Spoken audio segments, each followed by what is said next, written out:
And the big finish tonight, a radical assault on public education is underway in Pennsylvania. This story came to me via my radio show today. I couldn't believe what I was listening to. An entire school district could close down, leaving thousands of students out in the cold. No plans. The Chester Upland School District outside Philadelphia only has $100,000 left in the bank. Republican Pennsylvania Governor Tom Corbett slashed more than $8 million from the budget last year. The district relies on state aid for about 80% of its budget. It serves one of the most impoverished populations in the state. The district asked the state for emergency assistance. Well, of course, assistance, but of course the request was denied. Cutting public education is a top agenda for Governor Corbett. Last fall, Corbett told reporters his number one priority as governor is school voucher legislation. The Chester Upland District pays more than $39 million a year to area charter schools. The charter school payments, the cuts in state aid, and massive debt are overwhelming. The school is unable to make payrolls or pay its bills, but teachers and other faculty are working without pay to keep the school running. I feel that the governor does not look at the situation the same way that we look at it. They're looking at it from an economical standpoint. We're looking at it from a life standpoint. For them, it's about the figures. For us, it's about students' lives. I'm joined tonight by Linda Cook, a regional president with the Pennsylvania State Education Association, and Sarah Ferguson, an elementary school math and literacy teacher for the Chester Upland School District.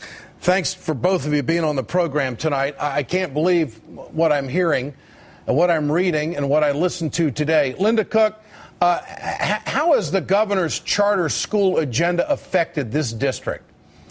Well, first of all, thanks for getting the story out, Ed. The governor's agenda has siphoned fund students and money from the Chester Upland School District.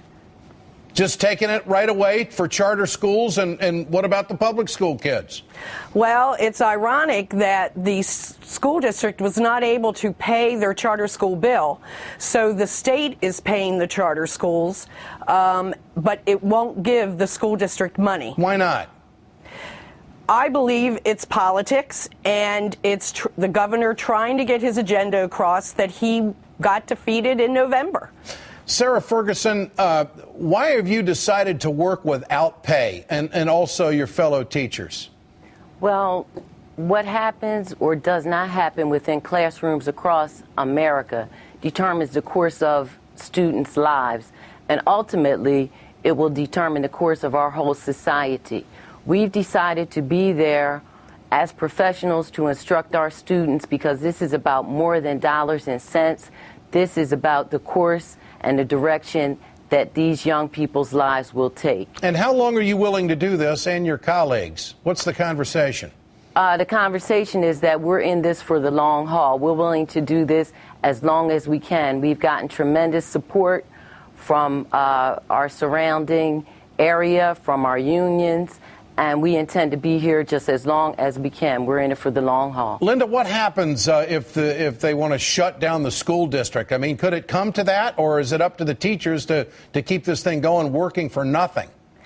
It's basically up to the teachers to keep it going. If the teachers go in and do their jobs, it's going to be very hard for them to shut that district down and to say that their job is not valuable and the education of the children are not valuable. What's the solution here?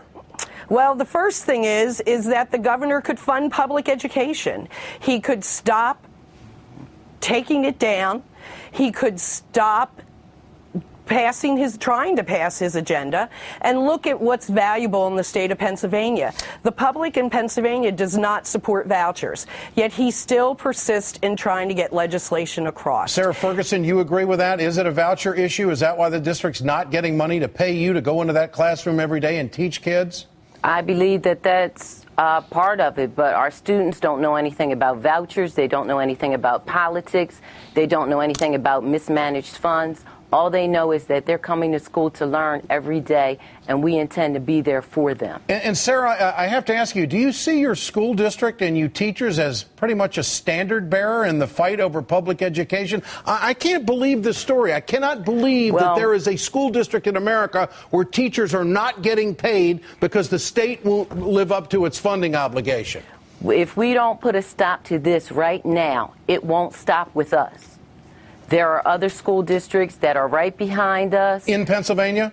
In Pennsylvania, yes. And if we, like I said, if we don't put a stop to it right now, it will not stop with us. They could be coming for your school district next and for your children next. Stand up for your children. Linda Cook, is this a union issue? Is he trying to break the union here? I think he is trying to break public education. Okay. And I would like to say that the union has set up a crisis fund for the teachers. Yeah. And if anybody is interested, they can go to psca.org. All right. I'm going to do more on this story. I cannot believe this is happening in America. I cannot believe it. This is what the Soviet Union did. This is the United States of America. Linda Cook and Sarah Ferguson, thanks for your time tonight. I appreciate it very much. It's a story that we will do more of on The Ed Show. That's The Ed Show. I'm Ed Schultz. Let's go now to Rachel Maddow. Her show starts right now. Rachel? Ed, you had, I watch your show every night, and you have great shows all the time.